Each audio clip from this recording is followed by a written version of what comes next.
Godzilla vs. Kong is the fourth movie in the MonsterVerse that serves as technically a sequel between Kong Skull Island and Godzilla King of the Monsters. Basically, the premise is pretty simple. Godzilla has gone on a complete rampage. He is destroying cities and he is killing people. And now the government is like, okay, we need someone who can take down Godzilla and stop him from doing this. So what do? They go out, they bring King Kong from Skull Island, and now they prepare to have these two alpha titans face off, because when these two titans meet each other, you know they're gonna clash. On the way, you have a side story with basically two groups of humans. You have one group of humans trying to help King Kong prepare for his ultimate battle with Godzilla, essentially, or at least trying to understand King Kong from his own perspective. And on another end, you have another group of humans trying to figure out what is it that is causing Godzilla to attack people. This is a movie I think a lot of us have been looking forward to seeing since at least Kong Skull Island, probably even the first Godzilla movie in 2014. I mean, it's Godzilla and King Kong. They have had a historic movie rivalry. It's always been a battle between the two of them. I remember when I was a really little kid, and my childhood friend at the time, he owned the 1963 Japanese version of Godzilla vs. King Kong on VHS. We would watch that literally all the time. We would hang out. It's dated now and it's really silly now, but I remember growing up with that movie and it was just as like a 5, 6, 7-year-old kid, it was awesome. Now we're finally getting a new adaptation of it, so how can I not look forward to it? Well, basically the reason I wasn't as excited for this movie as I would have been, a long time ago, the MonsterVerse has been very hit and miss. I think I speak that way for a lot of us. You either like these movies or you don't really like these movies. The 2014 Godzilla I actually think is great. I know some people don't really like it, but I thought it was done really well. I liked the execution with Godzilla and the monsters in that movie. I also thought the human story was, of all the MonsterVerse movies, the best one. The human characters I thought were good. Bryan Cranston I especially thought was awesome, even though he wasn't in the movie very much. I was able to get behind the humans more so in that one than I did in any of the other ones, because in the other ones, I thought the human element was pretty wasteful. None of them, I thought, brought anything to the table. I thought they had dragged the movie down. And really, in both Kong Skull Island and Godzilla King of the Monsters, I just wasn't that invested in the kaiju themselves. I mean, King Kong, I think, got as much time to shine in Kong Skull Island as he deserved. And Godzilla, I didn't like the treatment that he got in Godzilla King of the Monsters. Or more so how it focused a lot more on the humans than it did with him, and he just didn't have great human characters. It just really bogged the movie down. But thankfully though, I'm here to say, here in Godzilla vs. Kong, I think the MonsterVerse has finally figured out the lane it needs to be in, and they just roll with it. We're not here for great character development with these people. We're not here necessarily for the most perfect story. We just want what we basically got in Pacific Rim. Give us these giant monsters, have them fight, and let's enjoy it. And the movie went with that, and I gotta tell you, I thought this movie was good. For what it was going for, this is a good movie. For starters, let's just get into what I like about this movie. The scale of these monsters, I really feel it here. A lot of times in a lot of these, movies where they have either giant robots or giant monsters or creatures or whatever it might be, you don't really feel a scale with them. They're just they're moving around very agile, very quick, and you watch it and you're just like, if this was real life, I don't think you would move this way.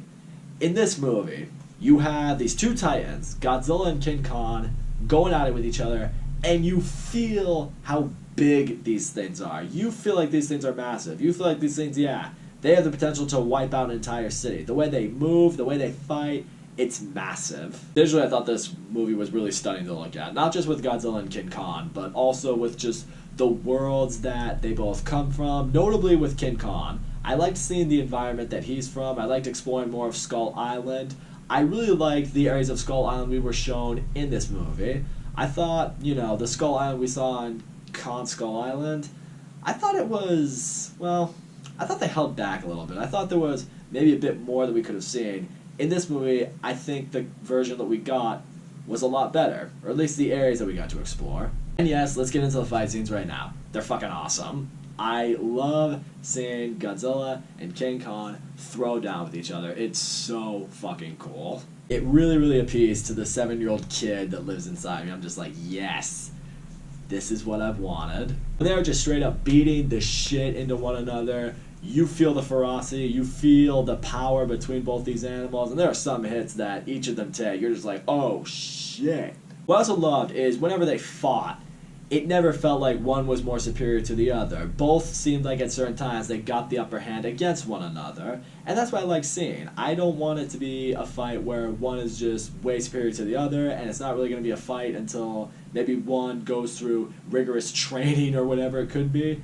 No, the whole time, they both give each other hell. What I also appreciate is I feel like Godzilla and King Kong in this movie were more so made into characters. One of the areas I loved seeing with King Kong especially is we see there's this little girl who has developed a connection with King Kong. Apparently she lost her family on Skull Island. King Kong saved her life.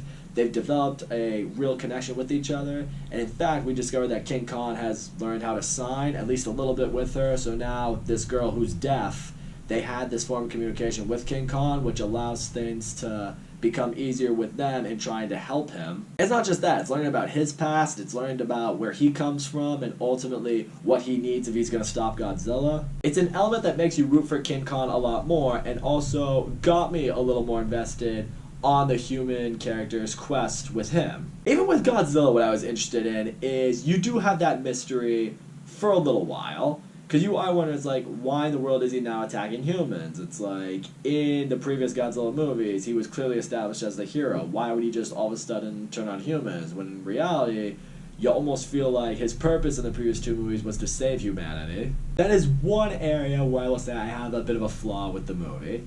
In the very beginning, we get hinted towards something that becomes, well, it's supposed to be this big reveal later on in the movie. I feel like we were kind of teased it a little too early. If you watch it, you'll probably be able to figure it out. My friend and I, we saw the scene happen. It was towards the beginning of the movie, and I remember him looking at me saying, "You know what that is, right?" I'm just like, well, yeah, it's kind of obvious. It's supposed to lead to this like big reveal towards the end, like, oh, holy shit, now what's gonna happen? This is gonna be insane. I feel like they could have kept something like that a little more tightly under wraps for longer in the movie. Maybe they were trying to, maybe it was supposed to be thinking like, oh, we're going to throw this little subtleties here that no one's going to know what it is. But unfortunately, if you figure it out quickly, like me, you know, you kind of know, what the big reveal is going to be, and also exactly how the movie is going to end. As a result, there are times in this movie where it does get fairly predictable. And I was hoping it wouldn't get so predictable so early. I do feel like if we were really going on this mystery for a really long time about why is Godzilla killing people, I wouldn't have liked a big hint like that given to me that early. Again, I'm just speaking for me. Maybe you wouldn't know entirely what that is, and that's cool. In fact, if you are like that, you'll probably enjoy this movie even more because you will be wrapped up in that mystery longer than a lot of people might be, or at least longer than I was. I will say, human characters in this movie, they're fine. Like, I think they're better than they've been in previous MonsterVerse movies. They're not like total cartoons. They're not fucking idiots. They're not, the kind of people who just annoy you. I mean, are some characters weird? Yes. Do some people who maybe got some time to shine, like Millie Bobby Brown, for example, do they stand out in this movie like maybe they were intended to in previous movies? Not really. But again, it's like, you watch this movie for the monsters. You're not really watching this for the people. They need their little side quest. They need their little adventure. And you just go along with it. But at no point, honestly, did any of these quests or adventures bother me because I thought none of the characters were really in your face, annoying, or meant to try to be the stars of the movie. And ultimately, the quests themselves really have a lot to do with Godzilla and King Kong. And that's where I'll give this movie props. You really do feel like this movie is about the two of them. It's not like how it is in some of these MonsterVerse movies, or really any movie like this, where you have these titans out there, but they're not like the main stars of the movie. They try to make the humans the stars of the movie. I feel like the MonsterVerse has finally figured out, it's like, okay, we know where the humans stand, so let's just let the monsters do their thing. I will also say this. I saw this movie in IMAX in theaters. I know it's part of Warner Brothers' deal for at least this year anyway, where it's going to get released in theaters and on HBO Max in the same day. What I would recommend is you see this movie not just in theaters but in IMAX. I feel like this is one of those movies that's meant to be experienced on the big screen, with a big crowd of people if possible, with just the best sound there. That's what you need to like really, really enjoy this movie, or at least get the most out of it. If you watch this movie at home, on your TV, on your computer, wherever, I don't feel like you're gonna get the same impact as you would from watching it in theaters. This is just one of those movies I think you really need to experience in theaters, and that's why for certain movies like this, I can understand why a lot of filmmakers were against the idea of movies getting released on demand. Some movies need to be experienced on the big screen. I think this is one of them. So if you are going to see it, and you really want to get the most out of it, I recommend seeing it in theaters first. So all in all, Godzilla vs. Kong, it was exactly what I needed it to be. The visuals in this movie are spectacular. The fight scenes between Godzilla and King Kong are fucking awesome. They're big scale, they're intense, the way they just throw down with each other. It just, it's exactly what you need. A very Pacific Rim sort of vibe to it, so if you're a fan of the first Pacific Rim, I think you'll really dig the shit out of this movie. I appreciate how this movie made the monsters the star of the movie, and the humans were there, and they do their thing, but they're not meant to be the forefront, they're not meant to be the stars.